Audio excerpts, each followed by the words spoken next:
Okay, thank you everybody. Thanks for joining us today. We appreciate you giving up your time for this. It's a really important topic. It's one we've had a lot of contact about over the last few days, and this situation is rapidly evolving. So I think it's important that we give a bit of an update on what we can do right now.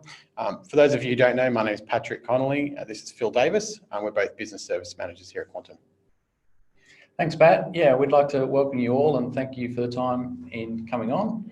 Quantum Advisory is based in the Sydney region. We provide 4 key services to business, including accounting, business advisory, taxation, and corporate advisory. We're a team of 20 professionals and we're focused on growing businesses. Thanks, Phil. So just a quick rundown of today's agenda. We want to talk about the government stimulus measures that have been announced both by federal and state governments. We're going to talk about building a war chest to get through this crisis, about all the communication we need to do, about maintaining a growth mindset and having a business continuity plan. Good. With the government stimulus measures, the key one is that was announced by the federal government is a $17.6 billion stimulus. It's broken into 3 key areas: business investment, providing cash flow assistance to small and medium-sized businesses, and also targeted support for those most affected. So when they say business investment, they're talking mainly about tax incentives, yeah? Yeah, absolutely.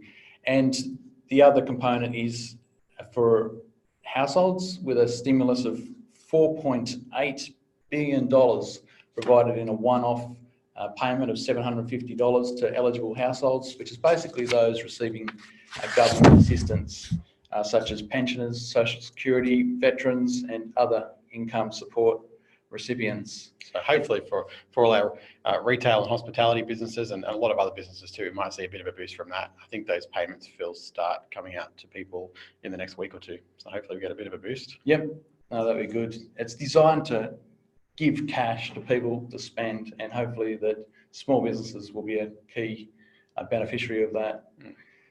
With business investment, 2 of the key areas is the instant asset write-off. Most business owners would probably be aware of the $30,000 provision that's already in place. That's going to be increased up to $150,000 and also extended from being eligible to only $50 million businesses up to $500 million businesses. So that's probably going to cover a vast majority of our clients, I think, Pat. Yeah.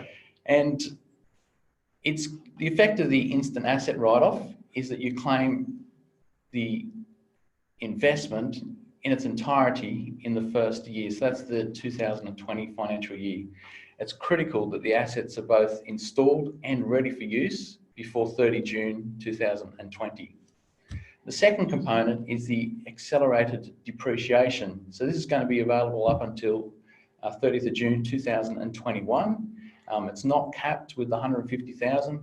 And basically how it works is that you get to claim 50% of that asset right in the first year of spending. And in addition, the normal depreciation rates would apply. So this would be used, Phil, by businesses either with a turnover more than 500 million that aren't eligible for the instant asset write-off, or for assets purchased by businesses with turnover less than 500 million but are worth more than 150,000. Absolutely, right? Yes. And there's some customers we know which provide capital equipment and so forth. That's one of their key products.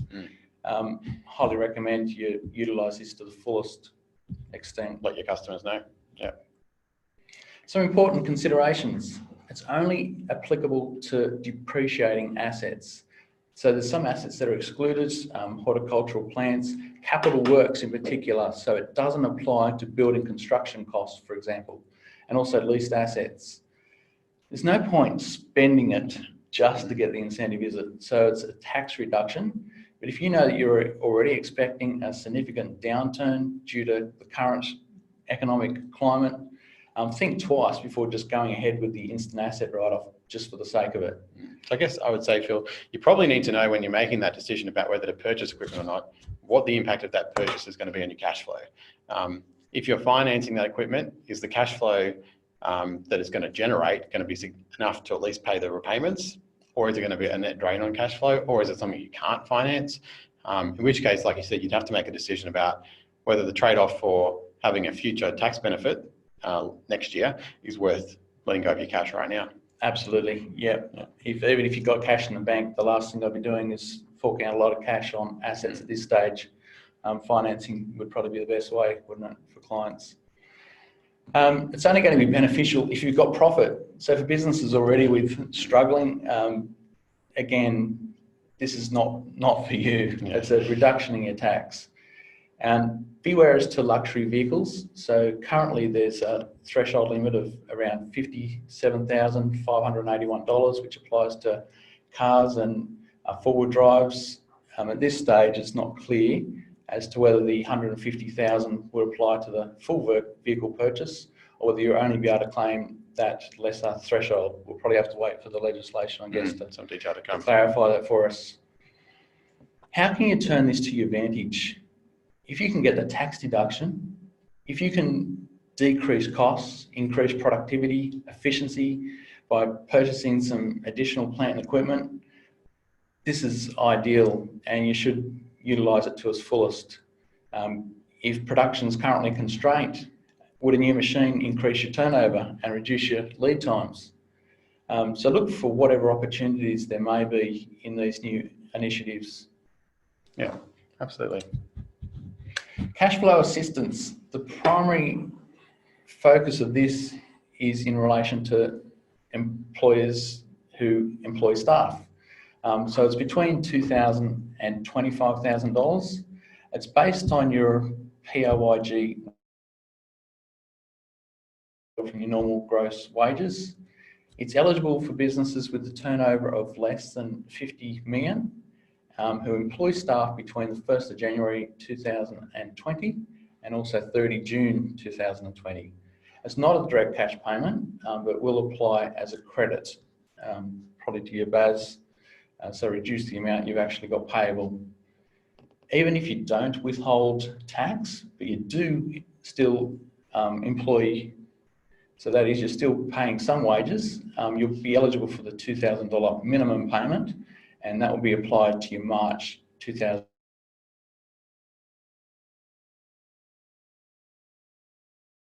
Start of the webinar. There is a chat and Q&A box on your screen. Feel free to throw questions in there as you go.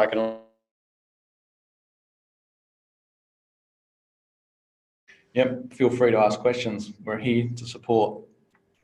It's on a quarterly basis, it's going to apply to your March and June BASs. For monthly lodges, you'll obviously apply to your March, April, May and June business activity statements and capped at that $25,000. The second component of the cash flow assistance is in relation to apprentices and trainees. So here eligible employers can apply for a wage subsidy of 50% of the apprentices trainees wage for the 9 months from 1st of January 2020 up until the 30th of September. Payments are going to be accessible to businesses with less than 20 employees, and employers will receive up to $21,000 per apprentice or $7,000 per quarter. Where a small business is not able to retain an apprentice, the subsidy will be available to the new employer who then employs that apprentice.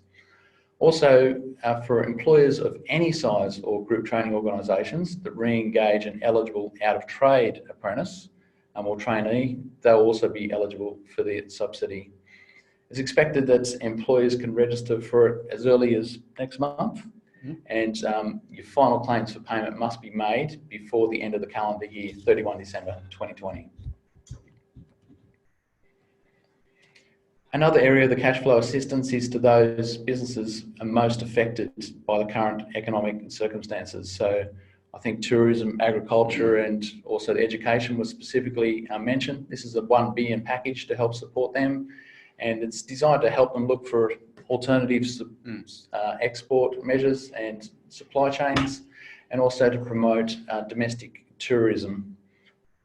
So I think there's a bit of there's some objectives mentioned, but there is a bit of uncertainty as to exactly how this is going to be rolled out. I think the Prime Minister in his press address just said it was being developed, but they've earmarked $1 billion. So if you're in one of those industries, this is something to keep your eye on very closely. As announcements, I've seen some small announcements already come out, and we would expect them to be trimmed out over the next little while. Make sure we're not missing anything we're eligible for. Yeah, absolutely. And I think the government have probably got more things in mind as well. So they're going to be launching a second package, I think, which is probably, I think, what they're calling a safety net package. So it's expected shortly and aimed more again at the welfare recipients and particularly the unemployed, which is bound to happen with the current circumstances. RBA also cut their rates yesterday to an all-time low of 0.25% and also provided banks or those who lend to small businesses with a $90 billion package to promote cheap lending to small businesses. So looking at cutting your interest rates, don't just stick with what you're doing currently, make sure you hunt around. I think CBA have already put through a 1% drop in their small business loans. So it's an interesting situation because obviously there's lots of money around, Phil. We've got $90 billion being injected, we've got cheap money with the official rates. At the same time, you've got APRA and other regulatory bodies cracking down on how lending occurs. So how this is going to play out, we don't know, but it should mean that money is cheaper and more available in the long term, at least. Absolutely. And it's good that small business is the actual focus of that package.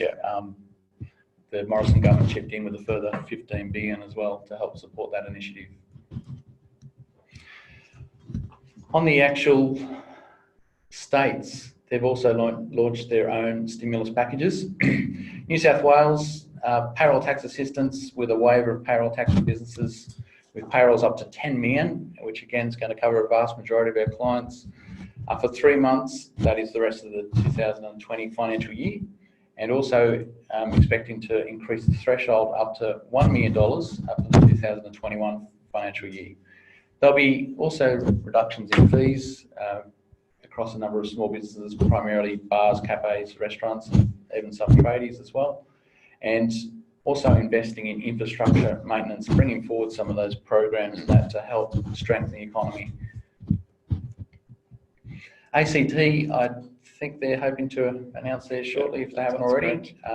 They're trying to fast track again smaller infrastructure programs in the ACT region and targeted to low and moderate income households and Canberra-based small businesses. Northern Territory, our home renovation scheme, and also for business upgrades, they've got, if you were to $10,000 grants for upgrades, or otherwise they'll contribute a further $10,000 if you contribute your own money.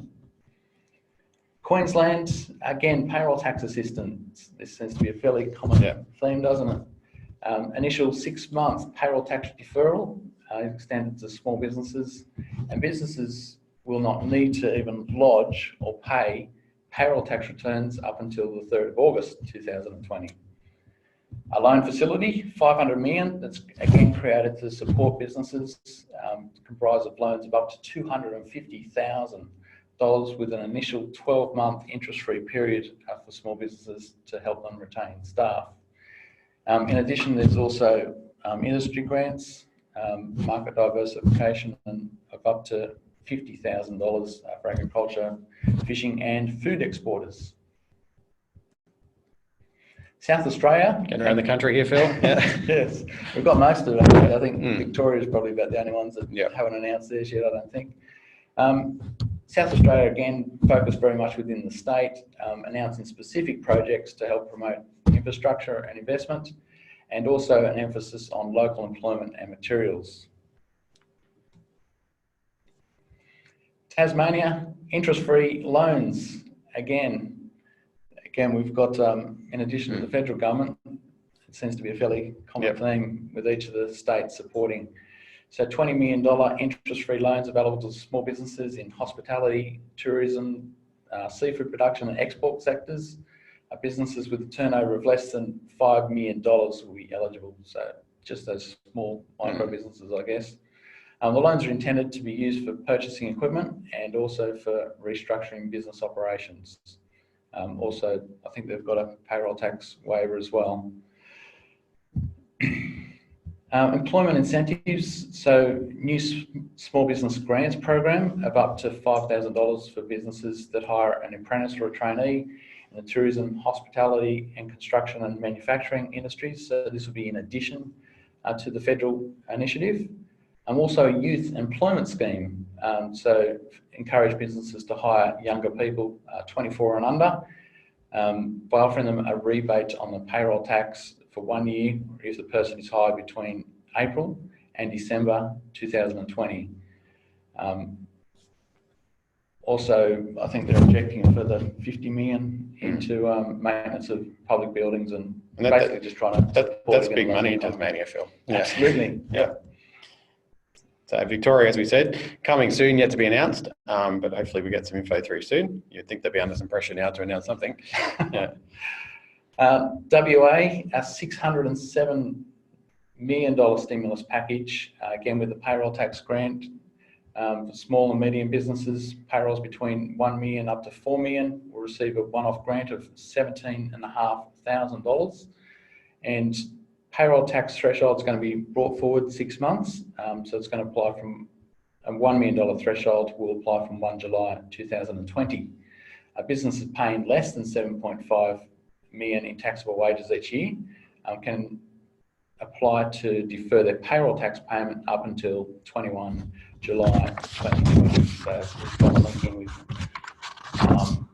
we're going to say about trying to maintain the cash rather than just at every stage. Yep. No point paying the payroll tax earlier if you don't have to. Yeah. No, so that's a bit of a rundown of all the government stimulus that's available so far. Like we said, that's a rapidly evolving space. We expect the federal government's already indicated that what they've done so far is not likely to be enough. We might find some of the states feel that way too. So we'll certainly keep all our clients informed of any developments and make sure we're getting the clients are getting whatever they're eligible for in that sense. So moving on, we want to talk about some of the more practical things we can be doing right now to see us through this period. We're going to be going through a period of uncertainty, that's clear. We're going to have some businesses that are going to be hit really hard. We've already seen that.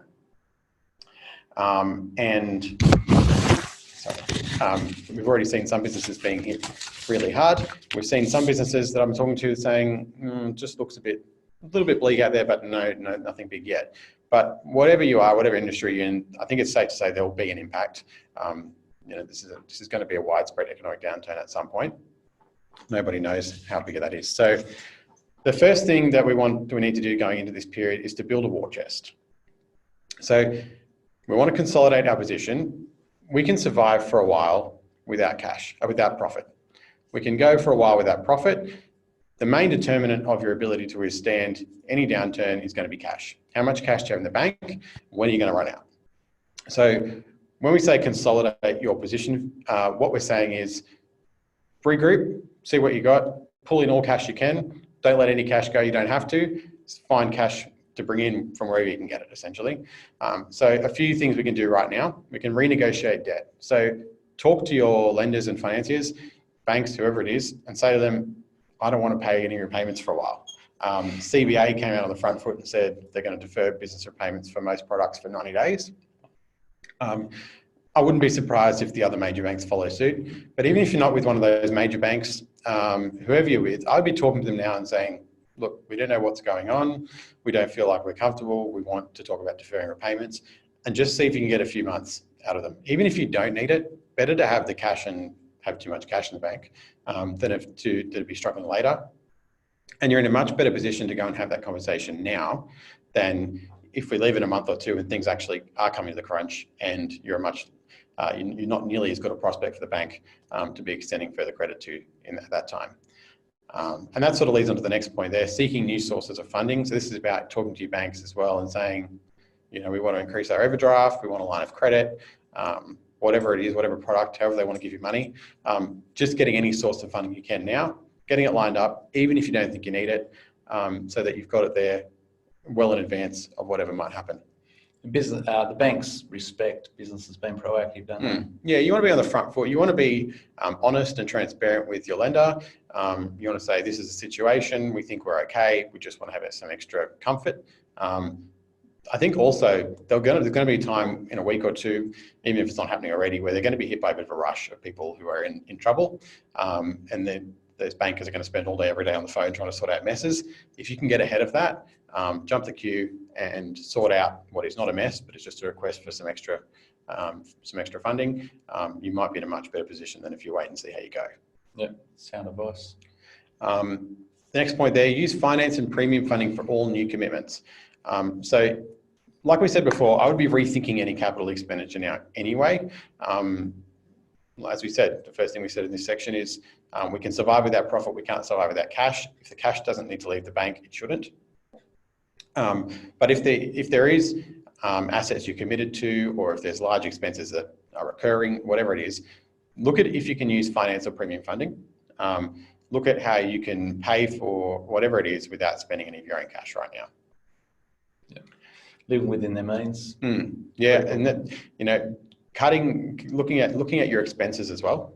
You know, really drilling into every single line item on your P&L from a P&L perspective, but also looking at your bank account and your cash flow projection, looking at what is actually going to come out of your bank account, would you say, Phil, for the next the next couple of months, and saying on every expense, does that have to leave the bank account? Yep. What would happen if it didn't? Can we survive without it? Is it going to impact the profit and loss if we don't spend that money? And if there's anything where the answer is no, you cannot spend that, don't spend it, cut it now. Yeah. Now's the time for a fine-tooth comb. It's time to get really as lean as possible and hold on to all the cash. Good. We also want to look at negotiating with suppliers. So this is not business as usual. And again, it's like you were saying earlier, Phil, about being upfront with the bank. Same thing goes with your suppliers. You know, talk to your landlord if you're renting and say, look, we've already experienced a downturn. If that's the case, just be open and honest about your situation and ask for rent-free periods, rent reductions, deferrals of payment. You know, whatever it is, whatever the supplier is, your big suppliers, look for payment terms if that's appropriate. It's just a good time, and we'll talk about suppliers later, but it's a good time to just try and take a little bit more time or a little bit more cash from anywhere you can, basically. Yeah, it's a unique opportunity, really, isn't it? Yeah. That a lot of businesses wouldn't have. So normally if you go to the landlord trying to ask for a reduction in rent, he certainly wouldn't go along with that. Good luck. But I would have thought most people would understand the situation. This is a key time for you to be able to cut costs across your whole business. Yeah, that's right. The other point we've got there is around debtors.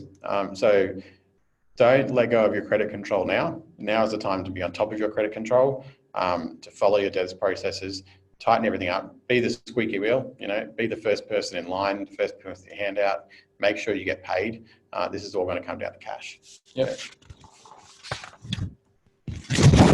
So talking about creditors, the best creditor you can probably have right now is the ATO. As Phil went over, the government's already doing everything it can to give businesses money. It wants money out of the economy. It doesn't want to be the reason that things fall down. And I think this is true of the ATO as well. So they've already come out and said that they're willing to look at lodgement and payment deferrals for a period of some months if you qualify for certain conditions. So we'll certainly assess that for our clients as we go through to see what you're eligible for. But even if you're not eligible, now is a great time to not pay the ATO for a while. I'm sure they'll be extra lenient on extensions. They don't want to be the reason anybody falls over. So now's a great time to get extensions for payment, keep lodging, be compliant, but they probably need to pay them right now, essentially. Yep. And that's not advice we would give very often, but I certainly wouldn't be handing over my cash to the ATO if I wasn't certain that my business's future. I'd rather that cash was in my account, knowing I'm going to have to pay them at some point, but keeping control of that, obviously keeping in communication with them. But I think they're a good source of finance in that sense. Yeah, so it's important for clients not to totally ignore the due dates and the amounts payable, but being proactive and contacting the ATO, putting in place payment arrangements, and yep, you'll find the ATO very, very favourable. Yeah. The other thing, a few other things they've allowed, they're saying that they're happy for clients, taxpayers, to review their pay-as-you-go instalments. I mean, they actually are always happy for that, but they made an extra point of it, which I would suggest means they're not going to get too much scrutiny on this. So when you're lodging your next activity statement that includes a pay-as-you-go instalment, there's a chance there to reforecast for the rest of the year and say, look, we don't think we're going to be profitable. We don't think we're going to have tax to pay. Vary the current instalment down, but even vary the year's instalment down and get refunds for the instalments you've already paid, potentially in the earlier quarters. Yep. They're also said that for businesses that are hard hit and are actually going to have GST refunds, so they're actually spending more, they're actually paying more GST than they're collecting. They're going to allow you to change your reporting cycle. So if you normally report quarterly, but would like to report monthly so you can access refunds faster, they're going to allow you to change the cycle, which is something that's new. They would normally only allow that once per year. They've also said that they're going to be looking at remission of interest and penalties and low interest payment arrangements. So ordinarily, if you enter into an extension or a payment arrangement with the ATO, you'll get what's called the general interest charge, which is about 9.8% or something like that. They've said that they're looking at a look at low interest payment arrangements as well. So they've got what they call their base rate, which I don't know where it's sitting at the moment, but it's normally about half the general interest charge. So if there is a requirement for long-term payment arrangements, there's also the option that it might not be the super expensive finance that it normally is. Yeah, that long term is probably key as well. So if you phone the ATO, quite often they say, do you want a payment arrangement over 6 months or 12 months? And you say, okay, what's the longest I can have it? So go for that 18 months option if that's what they give you, the longest arrangement. And then at least, if you do want to pay more at a later stage, you can do, but at least you're covering your minimum repayments. So once a payment arrangement's set up, critical thing for the ATO is that those payments continue to flow through. Otherwise, they tend to cancel it, don't they? That's right. And we can't say it enough. It's not, this is about just keeping the cash in your bank account above anything else. You don't know what's going to happen over the next few months. The cash is just better off in your bank account. So even if you, like Phil said, even if you'd be quite comfortable with a 6-month payment arrangement, take 18 months because you don't know what's going to happen and why not. If you can pay it in 6 months, we'll pay it in 6 months. But hopefully in 6 months' time, we've all got a much better picture of what's going on. Yes. The next thing we need to do is we need to chart our course. So we're building a war chest, we want to chart our course, and that means forecasting. So we need to forecast what's going to happen over the next few months, both from a profit and loss perspective, but more importantly from a cash flow perspective. We want to know what that looks like. We would suggest we do some three different forecasts: the good, the bad, and the ugly. So if revenue declines a bit, if revenue declines a lot, and if we fall off a cliff, what does that look like for our business? Understand each of those forecasts, what they represent in terms of cash. And that will tell you how long you can survive under each scenario with your current cash balance. It will tell you where your break even is from a cash flow perspective, which is important over this time. And it will allow you to foresee where the issues are going to happen and potentially find solutions now rather than just letting things run their course. And so a key part of that would be about maintaining a live short-term cash flow forecast for your management team. So getting together the key people in the business, putting together what does the next 2, 3, 4 weeks look like, and keeping that rolling all the time, and keeping track of how things are actually going day by day to avoid running into those problems with not much time to fix them. If you're going to have a cash crisis in a few months' time, it's far better to have it on paper than in reality, isn't it? Exactly. So by having that done ahead of time allows you to be able to put in place proactive measures to plan ahead. Yeah, exactly. Thanks, Phil. There we go. So as we mentioned at the start, we want to talk about communicating and how important that's going to be through this period. One of the most important groups I would argue that you need to communicate with are your employees. There's uncertainty for business, and there's definitely uncertainty for employees as well. So we would encourage really open communication. Yes. Bringing your employees along for this journey, make it a shared journey, what you're going through. And that should help you get buy-in for any changes that need to be made. So a few things. First of all, I would actually recommend, if you haven't done so already or you don't have a good handle on it, go and clarify your legal position in regards to employment and HR. Understand, for example, if you're in hospitality and you've got mainly casual workforce, is there a requirement for a minimum number of shifts, minimum duration of shift? Is there, some requirement around that? Whatever industry you're in, there might be unique circumstances, but understand where the legal parameters sit. You'll probably find in reality what you can really achieve might be a little bit narrower than legal parameters, but at least know where you're starting from and what your options are legally. And if you have to look at things like expense reductions, new options for revenue generation, potentially reduced hours, the first step I would suggest, Phil, would be getting your employees together, would you say, and actually just ask them for ideas. Yeah, they're a key resource. They are the key resource in any business, aren't they? The employees, and it's now more than ever you need their buy-in and also their ideas. What opportunities, may they have that you might not have thought of. So this is not just about the business owner trying to plan ahead, but planning ahead as a team is going to be a far stronger position and definitely increase your chances of survival. Yeah, and I think it's also about, even if there's no magic answer that comes from that meeting, it's about taking your employees through the process that hopefully you've already gone through of looking at every area of the business, looking at what could be cut, what extra, what diversification or other new opportunities are there, and having your employees go through that process too, so that you're on the same page and they understand where you're coming from and you get that buy-in. And some things to come out of that, you might be able to agree on some productivity goals or improvements. You might be able to have agreed expense reductions, because obviously there's some that are more palatable than others to employees, and having them go through that process and identify them themselves might be helpful. The other thing, which we should all already done, but we need to identify our key people and know who they are, because it's unfortunate for some businesses that are really going to feel this. There might be some winners and some losers out of this in terms of outcomes.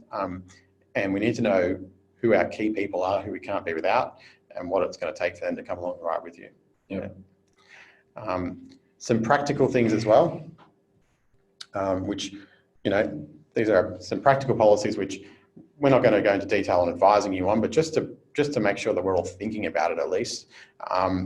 We might need to look at what's going to happen if a staff member actually is infected with this virus. We don't want to get to a point where someone's infected and then you're trying to work out what you're supposed to do. None of us is an expert in this.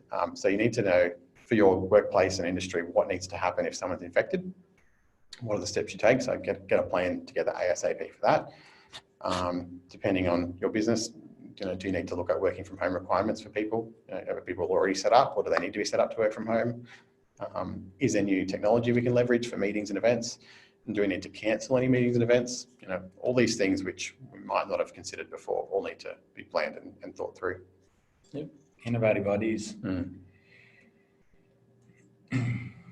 So the next group of people we need to communicate with and keep on board for our journey is our suppliers. So the key things here is just to communicate really, and just be, like we said, be upfront, be open and honest about what you're experiencing, and hope to get the same back from them about what they're experiencing, because we want to be able to have that two-way communication that allows for negotiation and identification of any issues.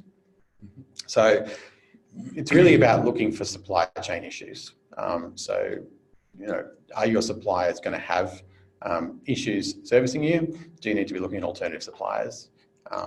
Looking at your stock levels and reassessing those from, this is not business as usual. Like we said, there might be some difference to normal. Do we need to have more stock because we're not sure of our supply chain, or do we need to have less stock because we're not sure of trading conditions and we don't want to let cash go over to a bank account? The answers will be different and need to be worked through for different businesses, but I think these are key issues that need to be planned rather than just let to happen. Yep. And even the sales force could take a proactive approach, I guess, with their own customers that, potential customers out there that might not be selling to at the moment, are also going to be looking to try to bring about supply chain security and so forth. So that'd be a good approach to someone you're not selling to currently, to be able to approach them and say, look, it's best to have an alternative supplier. Now's the best time to get on board. Yeah, exactly. If everyone's looking for alternative suppliers, it might as well be you. The last really key group of people to communicate with is your customers, obviously.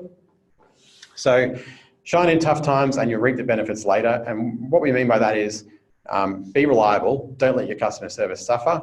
Be a business that's there for your customers and able to support your customers in whatever way you can. If you're going to have issues, if there's going to be issues, if you're at a point in the value chain where you're going to have issues supplying to your customers and that's going to cause them issues, be upfront as early as you can about that. That would be our advice, is go to your customers as soon as you know there's an issue, be totally upfront about the issue. There's no point trying to hide the severity of it or the issues that you're going to have, and do whatever you can to support them in some other way. And if not, at least you've let them know as soon as you can know and done everything you can. Identify your key customers if you haven't already. So we should have all gone through a customer classification process before and looked at, working out who our A, B, C, Ds are.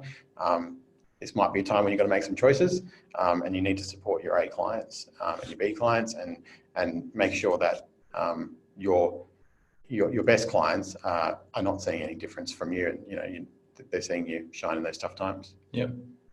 Again, it's coming back to being proactive, isn't it? Put yourself in your customer's shoes. What potential challenges are they going through at the moment, and how can you support them? If they can see that you're genuinely trying to help them in their current situation, that's going to put you in a very good position, isn't it? Yeah, Not only now, but also for the future. If customers approach us for extended terms, although we're kind of recommending to go to suppliers maybe for getting some extended return terms, it'd probably be hesitant to extend terms at this current point. Yeah, it's all about knowing for customers, knowing the supplier you're talking to, isn't it? So when you're dealing with small businesses, that's different to dealing with major banks or major utility providers or anybody else. So when you're talking to your suppliers, it's about picking who's going to be in the best position to offer you that assistance and trying to get it. Yeah. Good. So Winston Churchill said, "Never waste a good crisis." Great politician. Lots of opportunity for crisis for politicians, but also for businesses as well. So when these things happen, the temptation is or what most people would do is just crawl back into their shell. Just say, oh no. This creates opportunities for people who don't and people who are proactive. So we said before, we're going to go through our expense lines and cut anything that's not required. It's not producing revenue or profit. It's not helping us. Don't let marketing be one of those costs you're cutting. If it's not effective, well, that's a different situation. We should always be cutting it. But don't cut marketing. Don't cut anything that's generating sales. You want to actually increase your activity. You want more leads and opportunities than ever. You want marketing to be out there. You want to be out there picking up those customers that need new suppliers, like we said. You want to be out there, business as usual, you're selling, taking the opportunities that other people are missing while this is happening. Yep. Yes, it's critical you don't cut it, but don't just spend marketing just for the sake of spending it either. It's a time, again now, while we're looking at reviewing our costs, to actually go through your marketing expenditure and make sure that it is all effective. That's right, yeah. So looking for opportunities, is there false information in your industry? So some industries are being hit by this, where people have fears about the virus and about how they might be affected by certain products that have come from China and other places, or there's a lot of misinformation. So identify if there is any misinformation affecting you, and do what you can to communicate to your customers the truth and the real situation. Also look at if there's anything you can do to encourage your customers to be stocking up. It's different whether you're dealing with consumers or other businesses, but there might be opportunities to encourage people that, maybe they do maybe there's an opportunity here to stock up on your goods. Maybe they need what you're selling in bulk, and maybe now is a good time to buy for some reason in all of this. So, we can't... Toilet rolls, for example. Yeah, for example. Toilet paper's done pretty well. We'll miss all that if we crawl back in our shell. We need to be out there looking for the opportunities. This is all happening. It's just whether it's happening for you or happening for your competitor. Another really good opportunity at the moment. So the Australian dollar's fallen against the US, sort of in free fall for a little while. It's the lowest it's been in a really, really long time. October 2002, is it, or something? I believe you, Phil. Yep. So there's an opportunity here for exporting. If you're not exporting, you might find that the Australian dollar has now made you internationally competitive when you weren't before. So that needs to be explored. You might also, if you're already exporting and you haven't put your prices up, you might find that you can raise your prices without it having any impact on your customers because of the exchange rate. So that's a great opportunity for people to either look at exporting who are already exporting. Yeah, and probably going back to the drawing board as well, as far as analysing your costs. So you've got, on one hand, you've got the business investment incentive there available. And then on the other hand, you've got your imports increasingly becoming more expensive due to the weak the weak dollar. So this may be a stage where you might actually take on producing some items in-house with those two combined elements. And you might find as well that there's Australian suppliers that you'd written off before, but with the exchange rate are now looking pretty good as well. Yeah, Australian manufacturers are going to be in a lot stronger position, aren't they? Yeah. And there's also another opportunity in this. If you're someone who imports a product and it's clearly imported, that potentially you've got a really good justification, would you say, Phil, to increase your prices at the moment? Absolutely, yeah. I would have thought it's essential. With that drop in the dollar, your costs are going to be a lot higher. And if you don't pass on that increase in cost to the end user, you're going to be eating directly into your profitability. It's also a very good excuse, like a unique opportunity to be able to justify a significant price increase to your customers. So make sure you kind of at least consider that as a possibility. So key takeaways from today. You need to know what government incentives you are or could be eligible for, and you need to make sure you talk to your accountant about those. The message that I think is most important from today is just do whatever you can to hold on to your cash going into this. Do it now. So talk to funders, creditors, whoever else, ASAP, do it today, do it before you need to do it. And then plan for what comes next. So we need to be wargaming, you need to be ready to respond, you've got to be agile. Keep your customers, suppliers and employees informed. And throughout all of this, keep a growth mindset. So be the person who's out there looking for the opportunities. Don't be the person, like we said, to crawl back in your shell. You want to be out there, you want to be making the most of it while you can. Like good old Winston Churchill, he was someone that thrived on a crisis. Absolutely. And there's many a business who have thrived in a recession. You'll find that people are out there looking for alternative suppliers, and it's a time where you can actually get ahead and grow your business if you approach it. Well, I think any change in the economy that's a high level change just produces winners and losers. Just try and be a winner, essentially, out of that. Plan to be a winner. Yes, plan to be a winner. That's right. So I hope that's been helpful to go through quickly some of the government incentives and the things we should be doing right now. For those businesses that are quite hard hit, we've put a couple of packages together as to how we can give you some more individual support. You can see there on the screen. We'd be happy to come and help and get involved in your business and try and identify exactly what your challenges are and some potential solutions. So if either of those appeal, get in touch and we'll organise to get that happening for you. Yep, I would have thought across the board that most business owners would be aware that there's a lot of uncertainty ahead. I mean, one way, this is some of the biggest challenge. One of the biggest challenges that businesses would have ever faced. And it's a little bit like a football team, and you've got a massive match ahead of you. Instead of just running out there onto the field and hoping for the best, if you can plan ahead as to how not only to survive, like the Bulldogs last night, but to succeed. And plan to win. Yep, that's right. You need a strategy.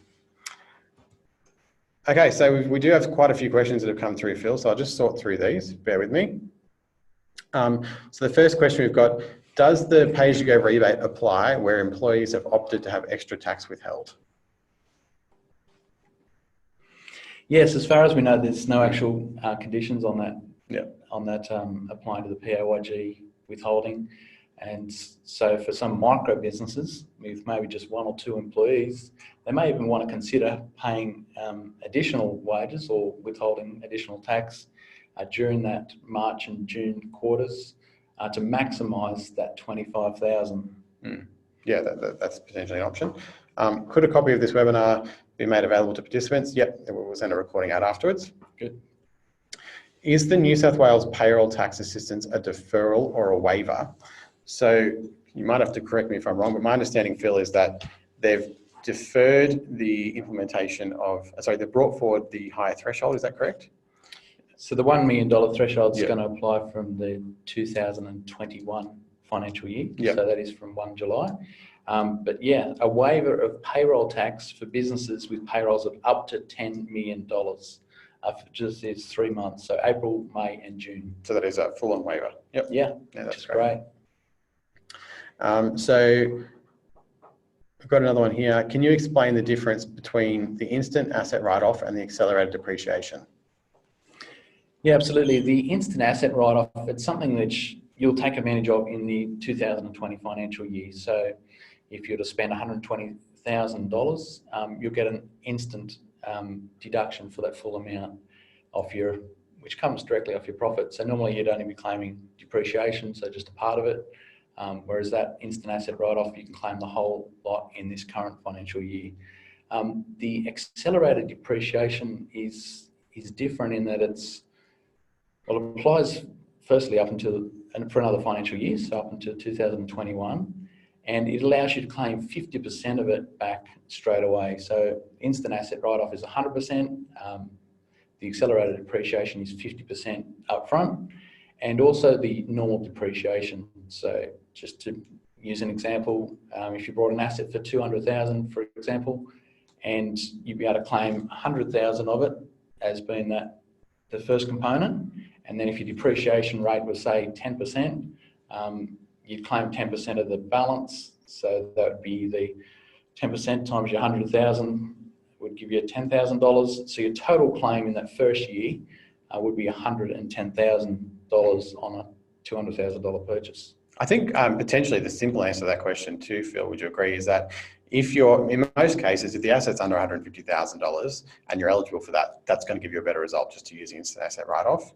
If your purchase is over $150,000, then hopefully you'll be talking to your accountant first anyway, and we'll help you through work out what impact that's going to have on you for tax. Yeah. It might be better in cases where the asset's worth more than $300,000 to use to use the 50% the accelerated depreciation anyway. But hopefully that's a conversation we would have with you first before we make those big decisions. Good. So next question we have here.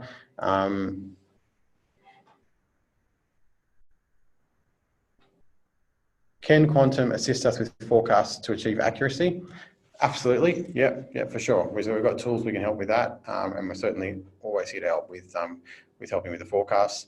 In terms of accuracy, it's a bit hard to know right now what's going to happen for anyone, but certainly to make sure that the tools you're using are correct, and they're giving you the right result for the inputs being put in, and we can help you understand what they mean for you as well. Yep. Yeah. So just get in touch. We've got one question here. Why does the government need to introduce quantitative easing, and what is the effect? So this is a bit of an economics question, which I won't profess to be a complete expert in. I guess the simple answer is they've made $90 billion available for small business lending. And the idea is just to get money out to the economy. The effect is that small business gets access to cash to invest and to stay afloat. And hopefully that generates activity within the economy with a multiplier effect for other businesses, and encourages consumers to spend at these businesses that have made new investments. That would be my answer. The effect of it, is to bring more cash into the economy and such. Yeah. And last question we have here. So how do we get the balance right between debtor control and customer relationships? So this is always hard. I mean, it always is a hard one. I guess my answer, Phil, would be customers expect you to be professional, and we'll respect that. So you be firm but fair, you follow your trading terms, you follow your procedures, follow your industry norms, but essentially customers would expect that they have to pay you. And as long as you're following a fair process and being fair, they will respect that you need to be paid and that you're just asking for what's due to you. And if customers had a problem with that, you'd wonder whether that was your ideal customer anyway. Yeah, well, the work's already been done, hasn't it? I mean, that's the purpose the invoice was raised in the first place. So you're entitled to getting paid for it. In fact, there's no point making a sale unless you do get paid for it. Yeah. And it's interesting, but a business comes across as being a lot more professional by being strict on their payment terms over against someone who just lets payments go. That actually doesn't give a good impression. No, I agree. And we do have another question just come through now. So does the pay-as-you-go incentive scheme for employers, is that a blanket incentive, or is the eligibility dependent on how hard the business is hit by the virus saga? So that is, there are some conditions. Are there any conditions on that? Do you have to be a small business for that? It's across the board as such. So it's not just for businesses hit by the current conditions, but it is a way of providing small businesses with that additional cash flow. I think, there is There is, you do need to be eligible, so I think it's for businesses that are, Turnover of less than 50 million Yep. and employ staff. So that's the only criteria. Correct. You've got to have turnover less than 50 million and you have to employ staff during the period. But no, you don't have to have actually been hit at all yet. I think the implication is the government expects everyone to feel some effect and they just want to get cash out. yeah, it's their way of trying to get additional cash out to small businesses Yep. quickly. Okay, well, that's all the questions we have. So thank you everyone for your time. And yeah, be in touch with any further questions and you know, we hope to help you through this. Yeah, thank you very much. We're here to support.